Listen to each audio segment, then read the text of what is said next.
So hello guys, this is Atul from B Practical Tech Solution. So again, we have come up with some new questions based on the string. So let's see the question and try to find out the solution for that.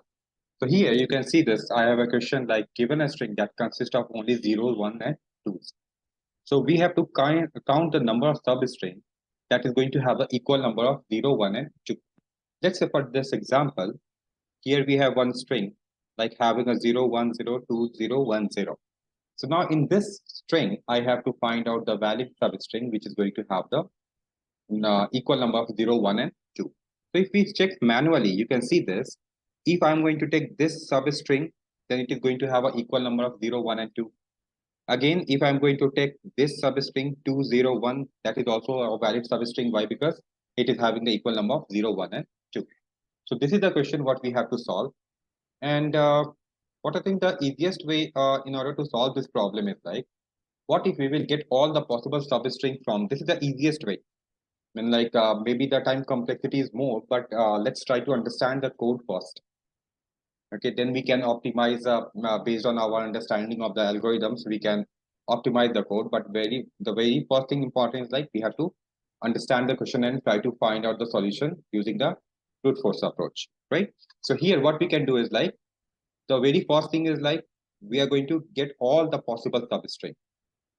Okay, and then I'm going to pick only those substring which is having the equal number of 0, 1, and 2. And since we have to return the number of substring, so we are going to increment the counter whenever I'm getting any substring which is having the equal number of 1, 0, or 2.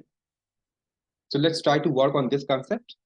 So the very first thing what we are going to do is like we are going to create a function which is going to give me all the possible substring. So let's say I'm going to write the code for it. So public static void get substring, and here I'm going to pass the string argument. And now here what I'm going to do is like let's create one list because I have to store all the possible substring. So list of the string I'm going to create.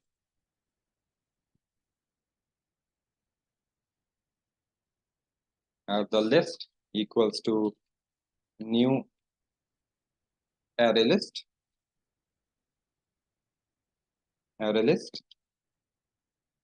Okay, Control Shift O to import the package. Okay, now here I'm going to write like for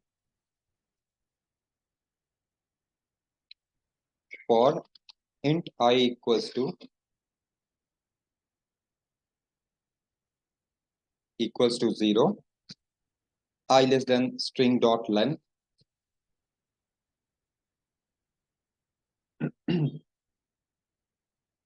String dot length function, then I plus plus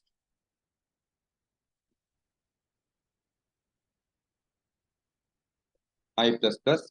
Now after that again I'm going to create a for loop.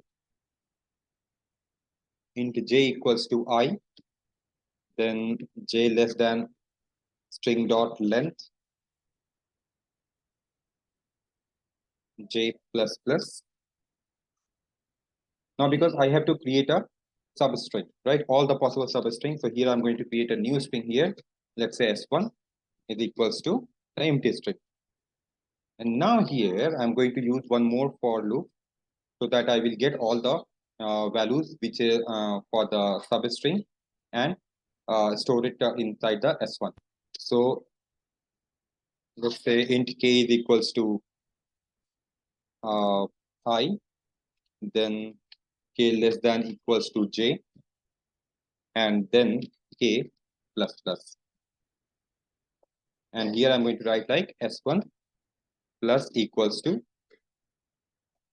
so str dot char at of k. So it will give me the all the possible substring. And what I'm going to do whenever I'm getting any substring, so I'm going to add it inside the list. So let's say list dot add, and here I'm going to assign with the s1. That is going to contain the substring.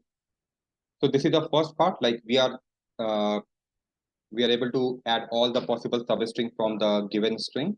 Now here we have to take care that how we are going to get the equal number of, like counting the numbers of 0 and 1. So let's say int count is equals to 0. And here I'm going to create a 3 variables, count 0, count 1, and then count 2, like this. Okay, so I have created these variables. Now for I'm going to initialize int I is equals to 0, and then I have to, because all the possible substring are present inside the list, so list dot size and then I plus plus, and here I'm going to initialize all of these. So count 0 equals to 0, count 1 is equals to 0, and then count 2 is equals to 0. Now one more thing I'm going to do here is, like, here I'm going to have one more variable which is going to take every element from the list. So here, which is of the string type, so let's say string. Let's say I'm going to make it as a name as a pointer, which is going to point to the every element of the list or every string object on the list.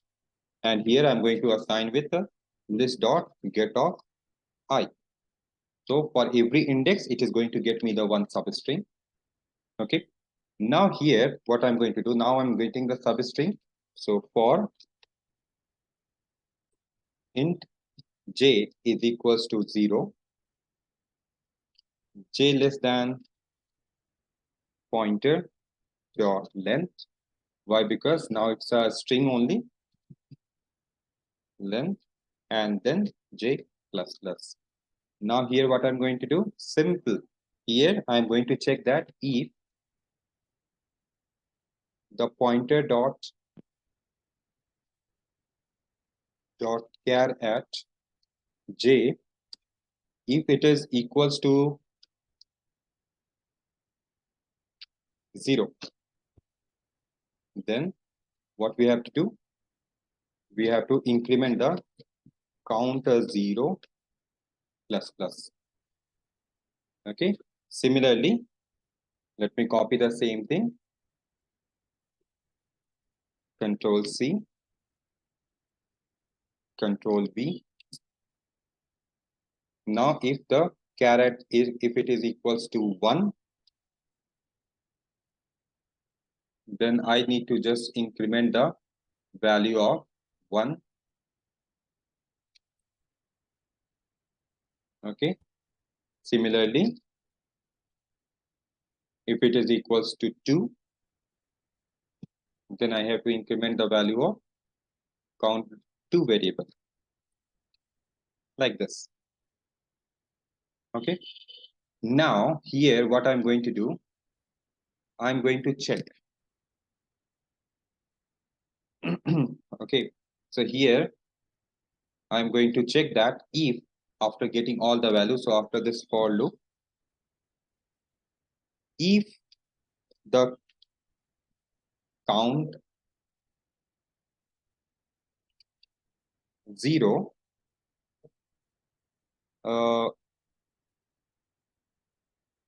let's say here,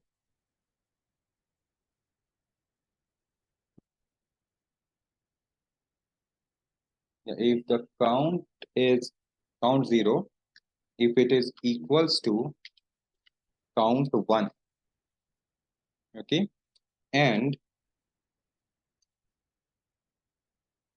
so for every yes, so for every substring we are checking this, and count 1 if it is equals to count 2. Okay, if it is equals to that, then what I will do, I will increment the value of count by plus plus, like this. Okay, so now after that, what I'm going to do, I'm going to simply print this count.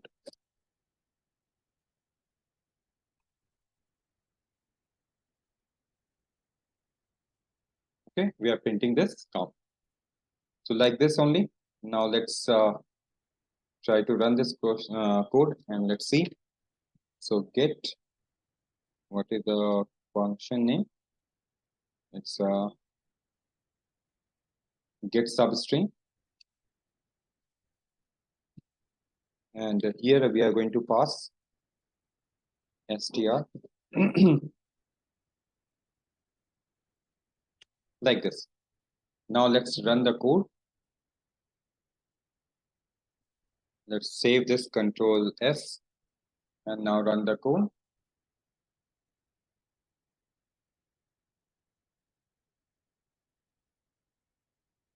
So now you can see we are getting the value 2. That is the 2 substrings are there, which is having the equal number of 0 and 1. So this is a very easy concept. Yeah. So we can also use some another methods, like for example hash map, in order to keep the track of each of these numbers. This is the simplest way that how we can solve this problem. So thank you guys. Understand the concept. See you in another day. Thank you.